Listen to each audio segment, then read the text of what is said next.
دوسری جانب تحریک انصاف کے رہنماؤں نے مریم نواز کی برئیت پر سوال اٹھا دیے۔ کہتے ہیں کہ ملک میں احتساب کے عمل کو سیاسی ہتھیار کے طور پر استعمال کیا جا رہا ہے۔ ملک سے پیار کرنے والے پاکستان کا ذرا سوچیں اور ضرور سوچیں۔ اسی پر مزید تفصیلات جانیں گے اس رپورٹ میں۔ مریم نواز کی آزادی پر سیاسی حریف بھی میدان میں آ گئے۔ پی ٹی آئی رہنماؤں نے لیگی رہنما کے بری ہونے پر ٹویٹر پر اپنا رد عمل دے دیا۔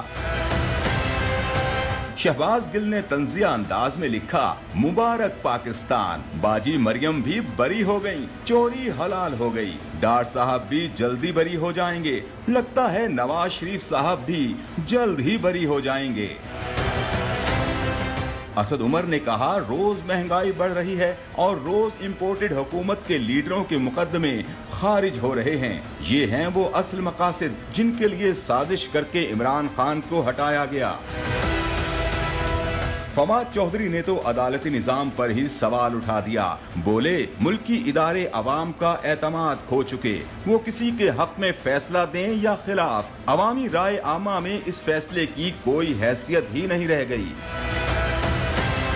بابر اوان بھی فیصلے پر نالاں نظر آئے، لکھا، ملک بھر کے چھوٹے چوروں، اسٹریٹ کرمنلز اور 28 گیروں کے لیے انعامی اسکیم، محکمہ جیل خانہ جات شریف خاندان کی تعلیمات مجرموں کو پڑھائے تاکہ این آر او اور جہاز انہیں دروازے پر ملے۔